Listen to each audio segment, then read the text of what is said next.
Apéro spécial Kings Pacers. Et alors les Kings, c'est qui les boss? C'est les Kings. Eh oui. Oui, monsieur. Oui. Ah, quel bonheur. Alors, il est où Sabonis?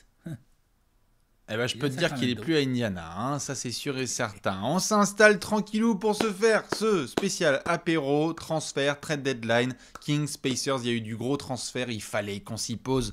On en a déjà discuté pour celles et ceux qui étaient nocturnes dans Alley Café. Et pour ceux qui veulent se régaler avec l'avis d'Alexis Nator, on va pouvoir s'éclater et discuter un petit peu de tout ça. Avant, évidemment, le rappel. Droit dans les yeux, ce jeudi, 18h30. Si vous n'êtes pas sur Twitch avec Trash Talk, je vous emmerde. Où êtes-vous? Ouais, voilà, quelque part. Venez, ça va être absolument dingue. Où va finir James Harden? Que va faire Jeremy Grant? Est-ce que les Kings ont fini leur business? Est-ce que les Lakers vont bouger? Tant de questions dont les vraie réponses. question.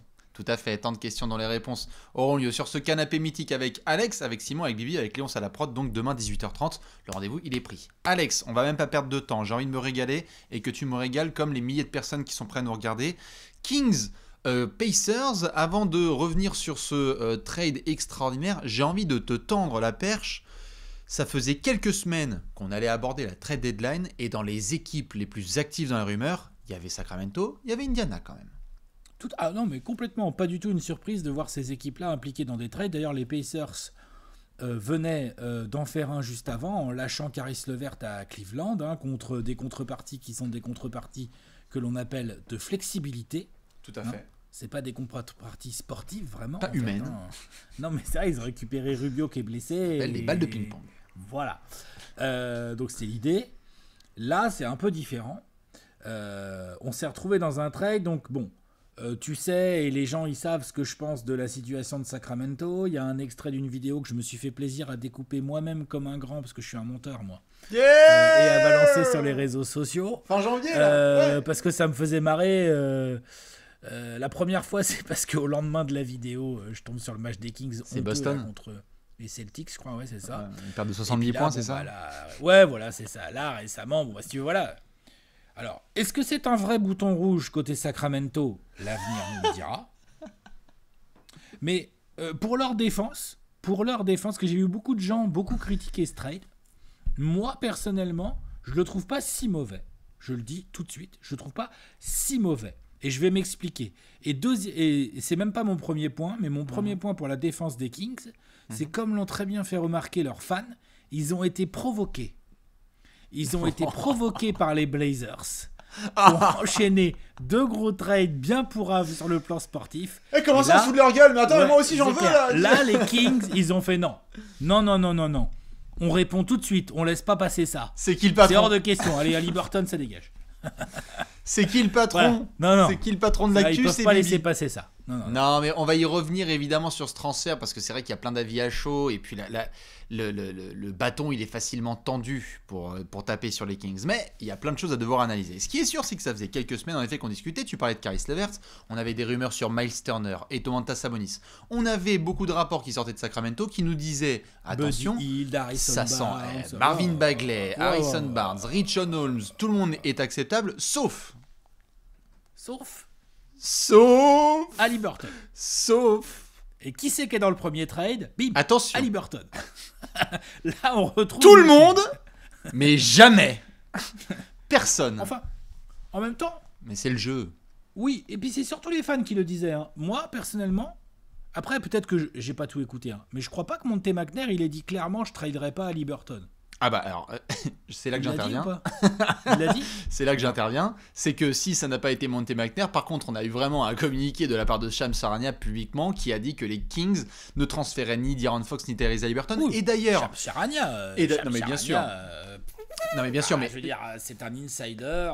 oui, pas non mais bien sûr. lui Bon, qui après décide. c'est pas. Oui, tout à fait. Après c'est Non, pas. parce que je veux dire, par là, il y a c'est pas pas une l'insider personne. du cybercafé du coin, quoi. Non, C'est ça que je veux attends, dire. il est bon, il a des bonnes infos, mais il n'y a pas une personne de l'environnement des Kings qui a dit Non, bah, évidemment, je ne traderai publiquement- pas Tyrese Haliburton 2 semaines avant de trader Tyrese Haliburton.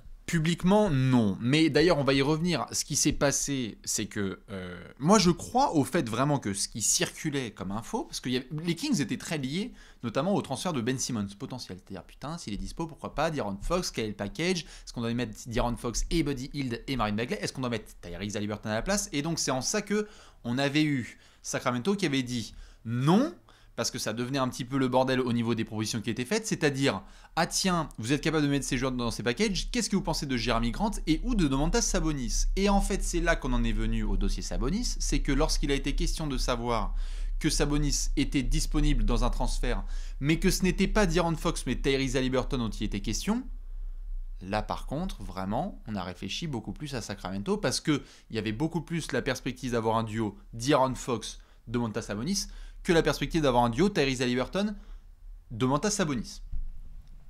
Et ça, ça part d'un principe qui est important et dont on va remettre le contexte, c'est que la direction de Sacramento et les fans et le management sont absolument horrifiés de la situation dans laquelle ils sont depuis 15 ans, qui est une franchise qui n'a pas retrouvé les playoffs depuis 2006. Et du coup, l'objectif clair, même si ça peut en énerver certains, c'était de vouloir mettre un terme à cette série et d'être compétitif dès que possible. Donc, quelque part, avoir deux joueurs qui sont très très bons plutôt que de se baser sur la potentialité d'un Tyrese Haliburton. Domantas Sabonis, par rapport à ce qu'il génère offensivement, c'est un joueur intéressant. Il a déjà été deux fois All-Star, bien sûr. Son duo offensif, j'ai bien dit le mot offensif, avec De'Aaron Fox. Ça se discute. Pourquoi pas? Aujourd'hui, regarde, aujourd'hui, tu as donc De'Aaron Fox. Je sais pas qui tu fous en 2. En 3, tu as Harrison Barnes et puis tu as une raquette Sabonis, Rich O'Neal, par exemple. Ou Bagley, je sais pas quoi. Tu peux vraiment attaquer avec ça. Je pense qu'ils essaieront notamment, tout à fait, en fonction de s'ils gardent Harrison Barnes, ils auront peut-être plutôt Barnes en 4, Domantas en 5, et que justement, ils auront plutôt du Rich O'Neal en sortie de banc pour avoir pourquoi pas un peu de flexibilité, mais c'est le poste 2 qu'ils vont devoir remplir. Ouais. Bah, le poste 2, ils ont récupéré Jérémy Lamb et Justin Holiday. Tout à fait. Justin Holiday qui ne peut pas jouer parce qu'il n'est pas vacciné. Donc je vous remontre évidemment tous les détails de ce transfert. C'est donc Domantas Sabonis, Jérémy Lamb et Justin Holiday, tu viens de le mentionner, qui vont à Sacramento, pendant que Haliburton, Buddy Hield et Tristan Thompson vont à Indiana. Ça, c'est vraiment la bombe qui est tombée. On parle bien d'une bombe annexe parce que quand on va faire les deux dossiers, évidemment, focus tout de suite sur Sacramento. Tu parlais là de Sabonis et de la pièce qu'il peut représenter. Dans l'histoire récente des Kings, des gros joueurs du niveau de Domantas Sabonis qu'ils ont été capables de récupérer, il n'y en a pas eu des masses. Enfin, je veux dire, des joueurs qui vont à Sacramento, c'est un peu compliqué, quoi. Il faut remonter à quoi? Chris Webber, Mike Bibby, Mitch Richmond. Ouais. Non, Chris Webber. Ouais.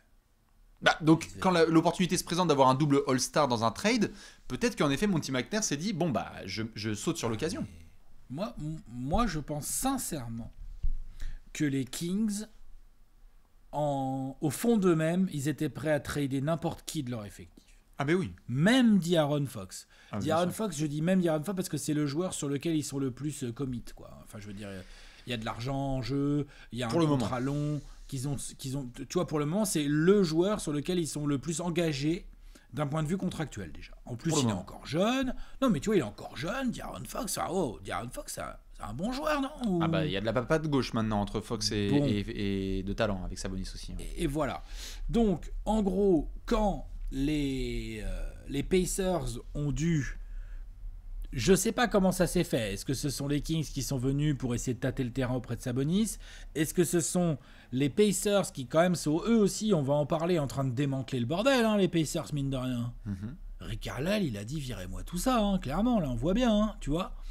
Est-ce que ce sont les Pacers? Herb Simon et le general manager. Voilà, et Kevin... c'est Kevin... Pritchard. Non, Kevin Pritchard, ouais. Est-ce que ce sont les Pacers qui sont allés titiller avec un petit Sabonis en appât les Kings?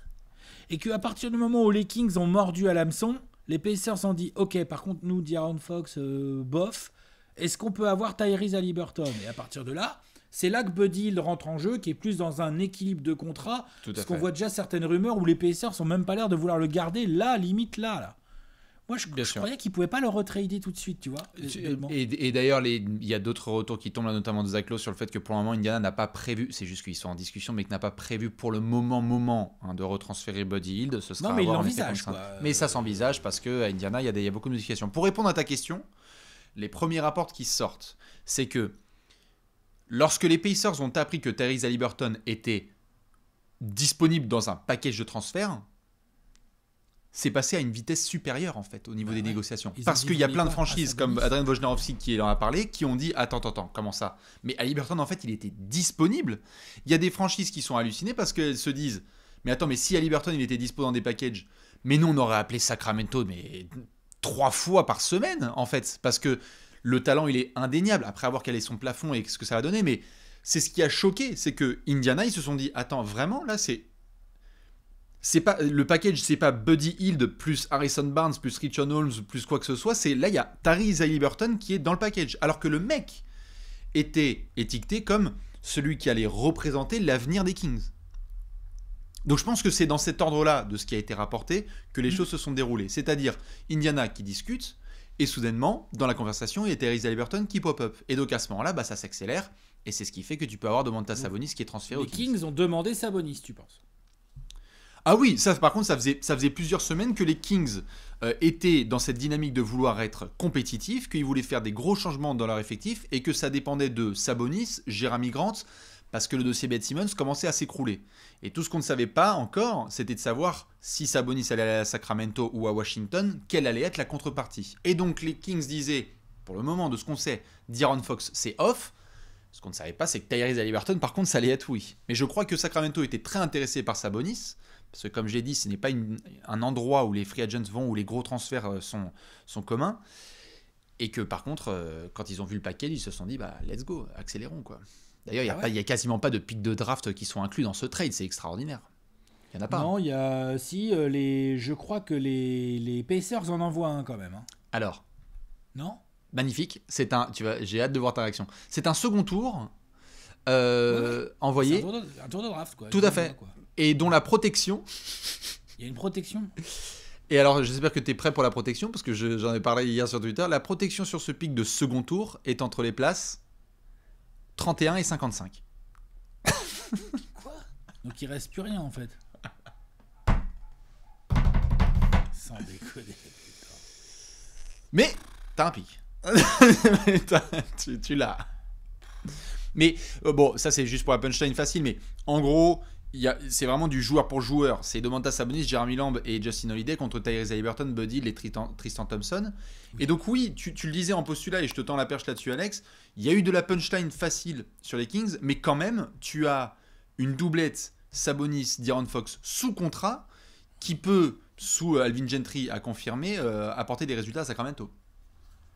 Ah, écoute, à confirmer quand même, hein, parce que qui défend là-dedans, comment t'équilibres ton machin, quel va être l'impact mental du départ de Tyrese Haliburton. On a bien senti qu'il y avait de la surprise dans l'effectif et tout, machin, parce que les mecs ils lisent les tweets de Shams Charania. Hein. Donc, franchement, si vraiment, par rapport à, à mon coup de gueule dont je parlais l'autre fois en vidéo, si vraiment ça s'arrête là, ça s'arrête à ça, la trade deadline des Kings, non. Mais c'est à se fendre la tête à coups de hache. Tout à fait. Je pense que c'est n'importe quoi. Ce n'est pas possible. Et c'est pas, Pour ça sera moi, pas le cas. Exactement. Moi, j'étais assez surpris. Moi, je m'attendais plus à un truc à la Blazers, en fait, de la part des Kings. Je m'attendais pas forcément à ce qu'ils cherchent à récupérer de l'asset. C'est un peu équivalent, plus, même parce qu'aujourd'hui, à l'instant T... Bah, dans le trade, ils ont le meilleur joueur. Exactement. Bien sûr. Pour l'instant. Facts. Donc, du coup... Je m'attendais pas trop à ce qu'ils aient les meilleurs joueurs dans les trades, moi, les Kings. Alors, maintenant, qu'est-ce qu'ils vont faire avec... Je finis comme ça. Avec Barnes, avec Holmes, avec Marvin Bagley, le troisième, là. Qu'est-ce qu'ils vont faire avec ces mecs-là? Est-ce qu'ils vont être dans la même optique ou est-ce qu'ils vont, pire, être dans l'optique de les garder et donc de construire maintenant, vas-y, Gentry, bricole autour de De'Aaron Fox et de Sabonis, en gros, quoi. Je pense qu'il va y avoir en priorité le fait de répondre à une question évidente en termes de fit, c'est que malheureusement les deux meilleurs shooters des Kings sont partis, sur un duo qui a besoin de shooters. C'est-à-dire que De'Aaron Fox et Domantas Sabonis, Alex, ce dont tu as envie quand même, c'est des mecs qui sanctionnent. C'est-à-dire des gars qui sont dans les corners et des mecs qui disent genre ah bah attends, vous avez fermé les lignes de pénétration pour D Fox ou la main Barnes gauche qui peut vraiment faire two-way, Tout faire à fait. un peu le taf. Tout à fait. Et il a, moi je mettrai pas ma main à couper, mais pas loin, au moins un index à couper que les Kings vont récupérer là dans un transfert, un 2 capable de tirer à 3 points, dans un transfert un peu bancal peut-être, mais soit avec du Harrison Barnes, soit du Richon Holmes, soit du Marvin Bagley. Mais donc du coup, moi je suis d'accord avec toi, c'est à se fendre la tête. Je pense qu'ils vont continuer à faire quelques mouvements, et d'ailleurs ça sera peut-être tombé le temps que cet apéro soit mis en ligne. Mais, donc comme tu l'as dit, ils ont récupéré le meilleur joueur dans le trade. Donc quelque part à court terme, les Kings ont fait le nécessaire pour être compétitifs parce qu'il y en a marre de cette série de défaites qui est absolument, enfin je veux dire, c'est une calamité ce truc. À ce rythme-là, tu pouvais aller jusqu'à 20 ans sans playoff, ce qui est du jamais vu. Et donc, ils veulent mettre un terme à ça. Rappelons quand même que De'Aaron Fox est sous contrat prolongé et Domantas Sabonis, je vous le montre pour celles et ceux qui ne l'avaient pas vu, c'est un des meilleurs contrats de la ligue quand même, le pépère. Donc ça, bien joué Sacramento parce que Alex, 18 millions cette saison, 19 la prochaine et 21 dans 2 ans, c'est quand même balèze. Non, mais Sabonis, le rapport entre guillemets qualité, talent, prix, super. Et là-dessus, bien joué McNair. Ouais, c'est un vrai asset. Mais moi, ce que j'aimerais, c'est que là, ça continue à y aller à la deadline, ça s'occupe pas de savoir si tu vas essayer de jouer le play-in ou quoi, et limite à l'été prochain, t'es déjà en train d'essayer de retrader des Sabonis et des Fox. Hein. Je pense qu'ils seront flexibles là-dessus. Un vrai bouton rouge, quoi. Tout à fait. Je pense que De'Aaron Fox, d'ailleurs, sera dans d'autres rumeurs là, dans les prochains jours ou les prochains mois. Façon Sander, quoi, tu vois. Qui peuvent continuer tout à fait à refaire circuler des pièces. Malheureusement, ce à quoi ça nous mène, parce qu'après on va parler des Pacers, c'est que le sentiment un peu, l'exagération qu'il y a eu, le sentiment un petit peu de frustration qu'on a pu voir chez les fans de Sacramento, c'est que c'est assez rare quand même, Alex, de voir un jeune homme débarquer comme ça dans une franchise aussi maudite, faut dire les termes, en Tyrese Haliburton, et qui dit qu'il souhaite changer les choses, et qui a non seulement les paroles, mais les actes qui vont avec. Et qui se fait trader. Et ça... Lorsque tu es Monty McNair, qui fait ce premier vrai choix de draft lorsqu'il est arrivé, et qui derrière le transfert, alors qu'on s'attendait à ce qu'il soit membre du futur des Kings, toute qualité qu'a Domantas Sabonis, ça fait mal au cœur quoi quand même. Ouais. D'ailleurs, tu as bien résumé le truc, c'est-à-dire que Monty McNair, c'est lui qui a drafté Haliburton, et c'est lui qui le trade. Donc, c'est pas comme si Monty McNair il venait d'arriver et puis qu'il y avait un autre GM qui avait drafté Haliburton avant lui. Divac, pardon. Bah non. Non, mais justement, je dis, il essaie de nettoyer le bordel qu'il y a eu juste avant. Ouais, mais là, il commence par le mec que lui, il a choisi, en fait, si tu veux. Ouais. Bon, après, j'ai vu aussi des discussions qui disaient que c'était aussi, et surtout, l'idée, c'était de mettre Hield dans un transfert que les Kings estiment comme gagnant. Tout à fait. Parce qu'ils ont le meilleur joueur du trade. Bien sûr. Ce qui n'était pas gagné d'avance, ça. Non, du coup, ça leur coûte à Haliburton.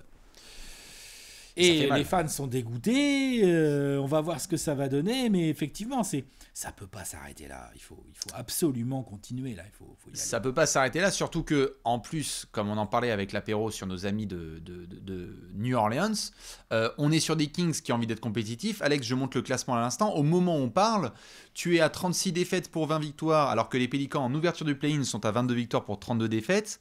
Attention à ne pas faire ces mouvements, à essayer de vouloir gratter un play-in tournament pour soit par miracle faire les playoffs, soit te faire défoncer en 48 heures. Et du coup, être à la bataille l'année prochaine avec et Fox et Sabonis et pas trop de mouvements qui ont eu autour. Donc, d'avoir peut-être un peu compromis ton avenir, c'est-à-dire le potentiel de Tyrese Haliburton, pour avoir essayé de gratter une place un petit peu fake en playoff, quoi. C'est ça un petit peu l'inquiétude. C'est bon, ça semble un peu précipité. Et c'est là-dessus que ça fait mal, parce qu'en termes d'image pour les Kings, t'avais pas trop envie de ça. Par contre, moi j'ai envie d'applaudir les Pacers. Les Pacers, disons qu'on les avait pas trop vus venir. Et maintenant, tout de suite, là, entre Kevin Pritchard et Rick Carlisle, on comprend tout de suite un tout petit peu mieux leur plan, là. Je pense que depuis le début, Carlisle était un peu sceptique, et comme la saison n'a pas démarré comme il a voulu, très vite la décision a été prise de faire péter ce groupe. Et que Brogdon, s'il était transférable, serait peut-être déjà dans un trade aussi, en fait. Oui, de toute façon, le rendez-vous, il est pris cet été et Brogdon sera transféré, je pense. Ouais, je pense, ouais. Donc, du coup, il aime, comme tu l'as déjà dit à plusieurs reprises dans des apéros, Rick Carlisle, il aime Chris Duarte. Oui. Rick Carlisle, je pense, est le genre de coach qui aime bien les joueurs façon Tyrese Haliburton. Ah ouais. Hein. Et donc là, les Pacers se disent, bah, tu sais quoi ? Ok, Tyrese Haliburton, Chris Duarte. Voyons déjà comment on peut construire autour de ce duo. Jeune, mais pas non plus des minots, et avec encore du potentiel. Tout à fait. Des choses qui, à mon avis, doivent bien plaire à Carlisle. Après, il y a beaucoup d'incertitudes autour. Là, j'ai vu que ça y est, du coup, Miles Turner, c'est le complément parfait de ce duo et tout. Pouf. Alors, rendez-vous cet été, pareil. Ouais. Voilà, c'est ça. À mon avis, Kevin Pritchard, il fait c'est ça. D'accord. Est-ce que tu connais Isaiah Jackson? Ouais. Ou voilà. Ou est-ce que tu connais Isaiah Jackson? Il doit être bien dégoûté de la blessure de Miles Turner parce que je pense qu'il avait une belle valeur là à cette trade deadline. Ah ouais. Et qu'il y avait moyen de jouer un joli tour. Ouais. Il y avait moyen de. Comment ça va les Hornets?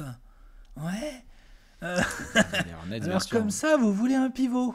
Ouais, bien sûr. Parce que nous, on en a un en fait. Enfin, tu vois, il joue bien. Tu vois. Enfin bref, je pense qu'il y avait des gens à aller, les Celtics, les Hornets. Il y avait des gens à aller voir. Il y avait du monde, là, ça discutait avec Dallas, les Lakers. De toute façon, Miles Turner, il était dans les... c'est tout. Et que ils auraient bien aimé le faire en fait. Ça ne veut pas dire qu'ils pourront pas le faire à l'été, hein.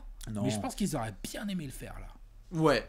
Miles Turner, on reviendra sur le dossier. T'as le sentiment, en effet, comme tu le disais, que Miles Turner et Malcolm Brogdon, même s'ils peuvent être très contents, super chouettes, tu sens qu'il y a une transition. Et que et que Indiana ne voulait pas être en full tanking, ce qui est un mot un petit peu banni dans l'histoire des Pacers pour ceux qui ne le savent pas, notamment là Herb Simon, le propriétaire, qui disait on ne veut pas tanker. Et certains peuvent dire oui, mais là, frère, t'enlèves et Sabonis et Levert, ça tank. Bah, en même temps. Quant à Sabonis et Levert dans la conférence Est, bah, t'es un petit peu la troisième pire équipe de l'Est. Donc j'ai envie de dire, avec Chris Duarte full-time et Tyrese Haliburton, à voir en fait. Ah non, mais moi je pense vraiment que quand le mec qui faisait l'offre des Pacers, il est revenu dans le bureau de Carlisle et de Pritchard, il a fait les gars, j'ai demandé à Haliburton, ils ont dit oui. Personne l'a cru, hein. Il me fait ta gueule, allez. Hey Jonathan, remonte sur ton tracteur, Jonathan. Ouais. En fait, si, le mec, voilà, il fait piger même Buddy Hield avec, parce qu'attends, pour l'instant, il y a Buddy Hield avec. C'est-à-dire qu'il y a du shoot en plus. Donc, t'as deux jeunes qui savent faire beaucoup de choses sur un terrain. Manier le ballon, scorer, en puis défense, basket. C'est pas minable, exactement. Ça réfléchit bien.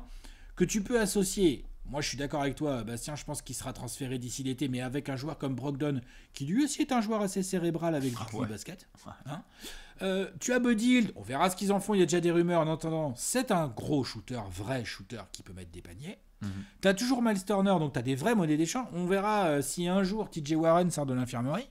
Hein, parce que c'est pareil, ça, TJ Warren, on aura tendance à l'oublier. Ouais. Je rappelle que TJ Warren, avant qu'il se blesse, c'est 20 points comme ça. C'était Michael Jordan, donc, tout à fait. Ouais, c'est ça. Donc, c'est MJ Warren, tout à fait. Mais, donc en fait, le projet Pacers, là où, franchement, les Pacers, moi, je les voyais beaucoup mieux que ça cette année. Je pensais que ça allait beaucoup mieux jouer que ça. Je suis très, très, très, très, très déçu de leurs résultats, de ce qu'ils ont montré, même sur le terrain. Toutes les fois où j'ai regardé jouer les Pacers, franchement, j'ai soupiré fortement. Ouais, c'est terrible. C'est vrai, hein. Terrible. Vraiment. Mais par contre, là, en un trade, enfin deux trades. En une semaine. En une semaine et deux trades, là, Caris Levert, puis là, il gratte Tyrese Haliburton. Je suis bon, ok, ils sont dans les rails en fait, les gars.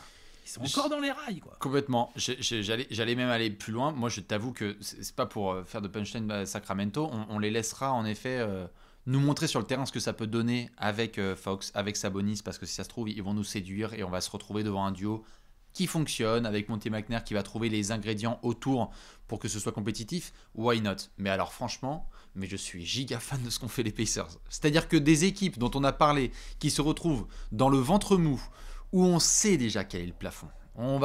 Personne n'a regardé les Pacers et s'est dit direct, direct, ça fait aller, on pète tout. On n'a pas voilà et on pète tout et on pète tout avec quand même un pic de draft là qui fait des doubles dans tous les sens, avec un rookie qui est en train de nous montrer quand même des petites dingueries. Genre moi honnêtement, tu me dis là, pour les 6 prochains mois, je dois mater le développement d'Isaiah Jackson et Tyrese Haliburton et Chris Duarte à 1h du matin, mais gros, je vais regarder les Pacers à la mort. Mais à la mort, parce qu'il y a d'autres garçons qui sont à développer, et ça manquait d'une... On a toujours dit que c'était agréable d'avoir Sabonis et Turner et Levert et comme tu disais Warren et Brogdon, mais lequel de ces garçons, je crois qu'on en parlait dans les 30 jours, lequel de ces garçons était un véritable all-star indéniable et le patron de cette franchise? On ne savait pas. On n'arrêtait pas de dire c'est l'équilibre des forces et le cumul de tous ces joueurs qui fait la force d'Indiana. Mais il n'y avait pas une superstar dans ce lot. Non, là il y en a peut-être une, peut-être, on ne sait pas, on verra. Mais ce qu'il y a surtout... c'est une flexibilité. Et alors là, les Pacers, ils se sont refaits. Putain. Bon, attention, c'est pas non plus une destination de free agency de malade, les Pacers. Non. Par contre, pour aller monter sur des trades, essayer de gratter les joueurs que tu veux, trouver des bons assets et tout, ils ont... Je veux dire, leur gros contrat, c'est quoi? C'est genre Buddy Hield, des Malcolm Brogdon. En gros, les mecs qui gagnent plus de pognon. Autour de 20, Miles Turner un peu moins de 20, Ricky Rubio il est à 17-18 mais de toute façon il est expirant. Et ils vont peut-être te le refourguer là dans 24 heures là. Peut-être. TJ Warren on verra, il est expirant également. Ils ont gratté la fin de contrat de Tristan Thompson, donc tout ça dégage. En fait, si tu veux, la saison prochaine, nos amis les Pacers, ils vont arriver à l'été là avec de la marge, un duo de jeunes archi bien muselés sous contrat rookie. Enfin, genre, on va voir ce qu'ils vont faire, effectivement. Plus les Isaiah Jackson, mon Goga Bitadze, le projet, faut voir où ça les emmène. Ça, on verra tout ça. Mais en tout cas, ce qui est sûr, c'est que là, il y a 10 jours, tu m'aurais demandé de te parler de la saison des Pacers. J'aurais fait, waouh, quelle misère, avoir autant de bons joueurs, pas être foutu de produire du jeu, tout ça pour finir 13e. Et, gna gna gna. Et là, comme on vient de le dire, en l'espace d'une semaine, ils n'ont pas sauvé leur saison, vraiment. Non. Par contre, ils ont changé complètement la vision qu'on a de leur avenir. Complètement, je suis totalement d'accord. Ils ont fermé le bouquin, ils n'ont pas juste fini la page. Ils ont fermé le bouquin, ils ont vendu la librairie, ils ont dit on déménage. Enfin vraiment, ils ont été hyper rapides. Et c'est vrai que quand on regarde historiquement ce qui s'est passé avec Indiana, il y a 2 ans, Nate Bjorkgren, on ne sait pas comment ça se passe. Il y a des clashs avec les joueurs. Dans ce groupe d'ailleurs, il y avait certaines incertitudes. Miles Turner, il y a 1 mois et demi, il dit je ne suis pas utilisé comme j'aimerais. D'ailleurs, il va être utilisé ailleurs l'été prochain. Et il va comprendre ce que c'est. Il soit toujours pas utilisé comme il aimerait. Tout à fait. Je pense qu'il va y avoir beaucoup de frustration dans la carrière de Miles Turner. Lui, il se voit comme Karl Anthony Towns, mais tout le monde le voit comme Chris Boucher. Bon, ce sera un peu un débat. Voilà, un juste milieu, mais plus proche de Chris Boucher quand même. Hein. Tout à fait. Et donc, du coup, d'avoir compris ce qui s'était passé avec Nate Bjorkgren et d'avoir ramené Rick Carlisle par le contexte qu'on connaissait à Dallas et de dire, on va te donner des jeunes avec Rico et on va essayer de former ça. Je dis pas pareil, comme tu l'as dit, on sait pas ce que va donner l'avenir. Je sais pas ce que vont donner ces Pacers. Mais il y a quelque chose de nouveau, d'excitant et où il y a au moins une base. Il y a quelque chose qui est vraiment intéressant. Moi, j'ai envie de voir Duarte et Haliburton me régaler sur pick and roll. J'ai envie de voir Isaiah Jackson qui est hyper intriguant en sortie de Kentucky. Et on va voir. Ils ont eu le nez fin. Ils ont eu le nez fin sur certains picks de draft. Et j'ai bien envie de voir ce que ces Pacers vont donner parce que les équipes ventre mou, c'est une horreur. Tu peux pas continuer pendant des années.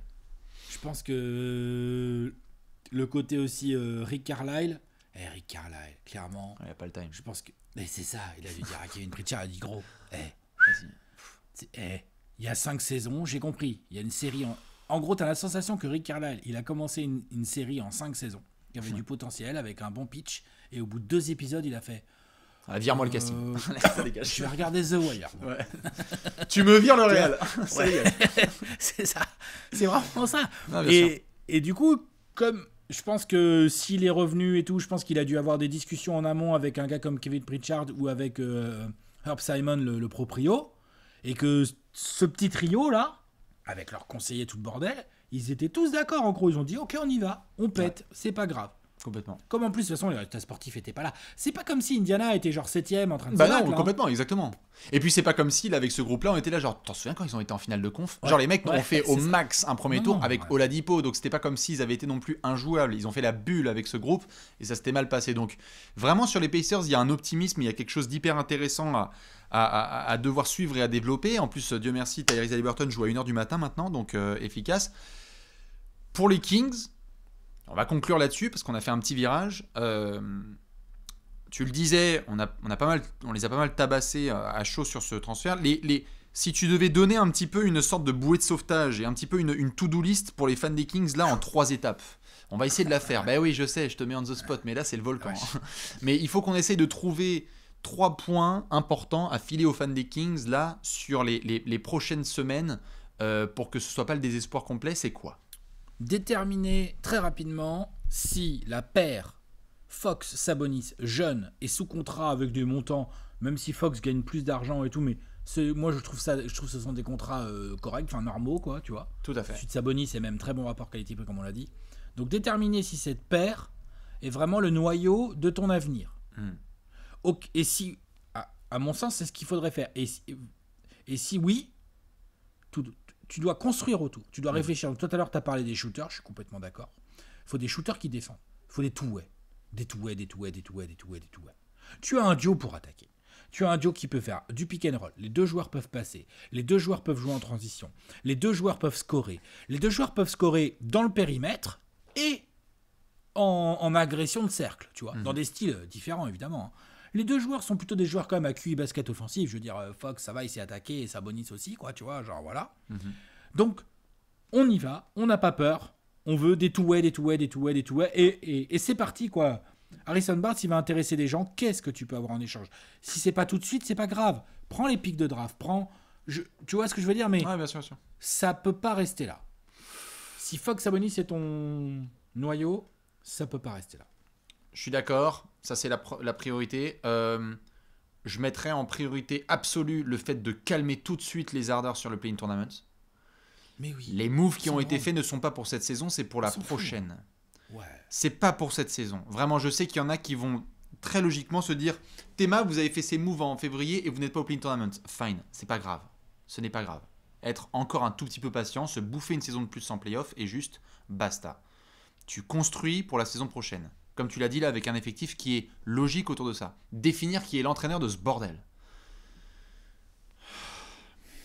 Parce que là... Tu vois, ça mériterait, comme l'ont fait d'autres franchises ces dernières années.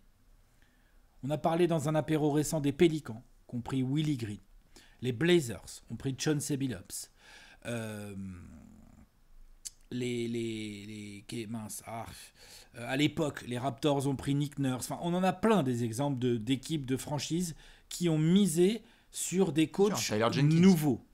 Tyler Jenkins, les Grizzlies, exactement. J'aimerais que les Kings suivent un peu ce genre de voie et qu'ils évitent ou de nous garder Gentry ou de virer Gentry, mais tu sais, pour mettre prendre une vieille confiture. Chez le Walton. Voilà, c'est ça. Enfin, tu vois, genre un mec qu'on connaît, on sait que c'est pas ouf. Ça, attention à ça, je suis d'accord. Je pense que Gentry, faut un jeune coach avec des idées là. Ouais, une nouvelle philosophie, qui soit pas intérimaire, qui ait pas un problème d'étiquette. En gros, faire ce qui s'est passé. À qui on donne de la confiance, hein. Tout à fait. En gros, faire ce qui s'est passé il y a quelques années, du genre filer des responsabilités à Mike Malone ou Dave Yorger et ne pas les laisser partir. Voilà, c'est ça. Voilà, ce genre de combo. Donc, on va suivre ça pour les coachs. Changer l'effectif tous les 4 mois aussi. C'est ça. Et coacher les Kings aussi, c'est quelque chose. Et après, vraiment ça, Gentry, c'est pas pour le défendre. Mais... Ah non, mais c'est énorme. Ouais. Il doit faire. Pardon changer un peu mon effectif là. Prévenez-moi. Il va à l'entraînement demain matin. Prévenez-moi. Il parle pas bien anglais, le grand. Ouais. Il s'est éclairci, Tristan Thompson, depuis quand il est blond. Ouais. Non, mais c'est vrai. Et le dernier point, moi, qui me fait un peu peur, mais pour le coup, allez, moi, c'est un point que je vais surveiller à titre personnel, mais c'est très très chaud de la part de Sacramento de se retrouver dans une situation où tu as un jeune de talent qui souhaite rester là, de faire des changements et qui se fait transférer. Ça n'envoie absolument pas une bonne image dans la continuité de ce qui s'est passé ces dernières années. Certes, tu veux être compétitif, très bien, ne pas s'étonner des relations qu'il va y avoir avec certains agents et clients. C'est-à-dire que là, quand tu as envie d'avoir des rookies, il y en a qui vont se dire, mais attends, moi si je commence à cartonner, on va m'envoyer en fait à Indianapolis. Donc je veux dire, comment ça se passe? Attention. Ça, c'est la première chose. Et la deuxième, et alors là, vraiment, je le souhaite à Sacramento parce que, malheureusement pour vous, je prie plus qu'autre chose qu'il se passe l'inverse, c'est priez très très fort pour que Tyrese Haliburton ne devienne pas une dinguerie. Parce que s'il n'y a pas eu la draft de Luka Doncic, et que Tyrese Haliburton, qui montrait des prémices de malade... Sous les ordres de Carlisle. C'est ça. Dans un environnement qui devrait être un joli petit cocon, normalement. Complètement. Devient une dinguerie. Bon, alors là, attention. Attention, parce que là, tu peux ne jamais te relever de ça, quoi. Mais si, tu te relèves de tout. Toujours, les Kings. Ça fait 15 ans qu'on attend. Ils sont encore là. Je vais prier pour vous, poteau des Kings, et bienvenue au club, moi en tout cas nouveau club du fans des Pacers, car Tyrese Haliburton est dans mon cœur H24, donc on aura l'occasion de discuter ensemble. Les fans des Pacers, n'hésitez pas à venir sur Twitter, ça va être bien. Évidemment, on vous attend dans les commentaires votre analyse d'experts. Les fans des Pacers, ils arrivent comme ça hein, sur Twitter. Oh putain, qu'est-ce qu'il y a? Qu'est-ce qu'il y a? Best backcourt in the East. Let's go, Young Kings. Bien évidemment, on vous attend dans les commentaires, analyse et expertise avec un H majuscule sur ce transfert, ce que vous en pensez. Comme d'hab, je vais vous faire des bisous et vous laisser avec Alex. Et le petit mot de la fin. Le mot de la fin, c'est bientôt, les Kings ne seront plus des bouffons. Je vous le promets, c'est sûr. Je la séquence celle-là. On vous fait des bisous et surtout rendez-vous demain soir, ce jeudi soir à la trade deadline 18h30 sur Twitch. Des bisous, à la prochaine. Ciao, ciao.